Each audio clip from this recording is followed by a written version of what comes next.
தேசிய ஜனநாயக கூட்டணியில உங்களுக்கு வந்து 6ல இருந்து 7 தொகுதி ஒதுக்கி இருக்கிற தகவல் வந்து வெளியாயிருக்காது. நீங்க அப்படியா?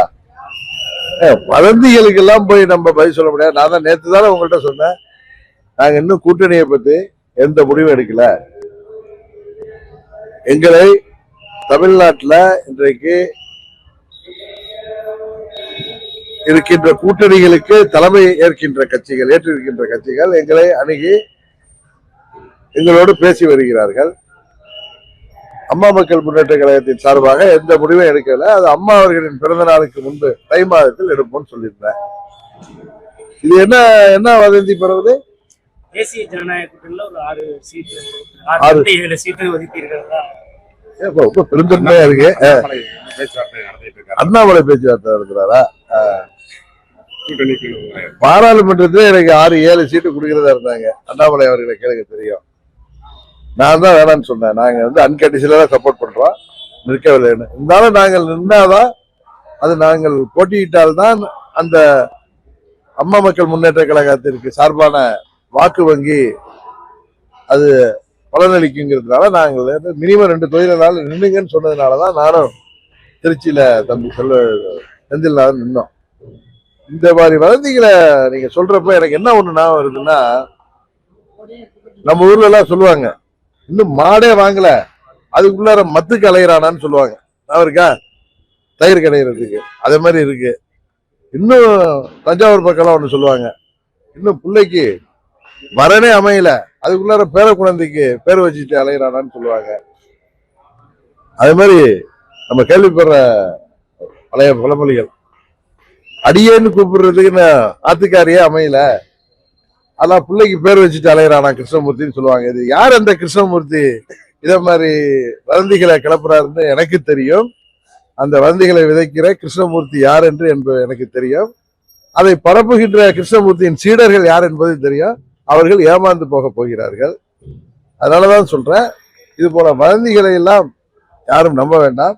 அம்மா மக்கள் முன்னேற்ற கழகம் முடிவெடுத்த பிறகு ஊடகத்தின் மூலம் எல்லோரிடம் சொல்லிவிட்டு தான் நாங்கள் எங்கள் முன்னேற்ற கழகம் வந்து எல்லாமே ஆட்சி அமைப்பு 2026 ஆட்சி அமைப்பு சொல்லியிருக்கீங்க. இல்ல அம்மா மக்கள் முன்னேற்ற கழகம் இருங்க குழுங்கிறது சொல்றேன்.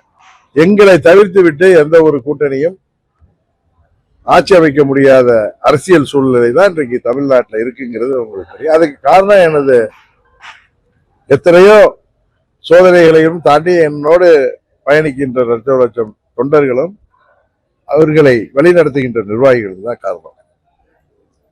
அதனால இன்றைக்கு அம்மா மக்கள் முன்னேற்ற கழகத்தை தவிர்த்து விட்டு தமிழ்நாடு அரசியல் இல்லை என்பது உங்களுக்கு தெரியும்.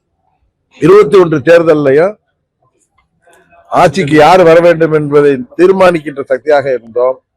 இந்த தேர்தலில் நாங்கள் சேர்கிற அணிதான் உறுதியாக ஆட்சி அமைக்கும். அதனால அதான் சொல்றேன், தமிழ்நாட்டில் கூட்டணிக்கு தலைமை தாங்குகின்ற கட்சிகள், இன்னைக்கு என்னென்ன கூட்டணி இருக்கு, எந்தெந்த கூட்டணி உருவாக இருக்கு அப்படிங்கிற கட்சிகளுக்கு தலைமை தாங்குகின்ற கட்சிகள் எங்களை அணுகி பேசி வருகிறார்கள்.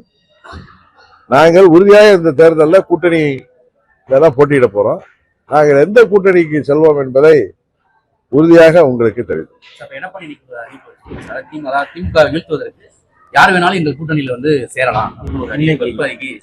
அவங்க ஒவ்வொரு கட்சியும் தேர்தல் நேரத்தில் ஒவ்வொரு அறிவிப்பு கொடுப்பாங்க.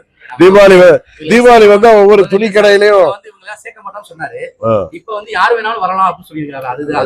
நம்ம ஊர்ல எல்லாம் தீபாவளி அது தெரியல அந்த மாற்றம். தீபாவளி பொங்கல் நேரத்துல துணி கடைகள் எல்லாம் 3 புடவை வாங்கினா 1 புடவை இலவசம். அது மாதிரி அந்த வியாபார யுக்திக்காக செய்வாங்க. அது மாதிரி அரசியல்ல வெற்றி பெறணுங்கிற யுக்திக்காக ஒவ்வொரு கட்சியும் ஒன்று சொல்லுவாங்க.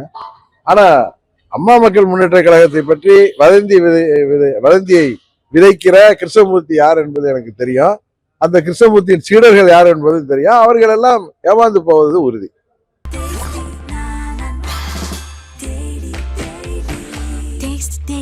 Taste the Daily.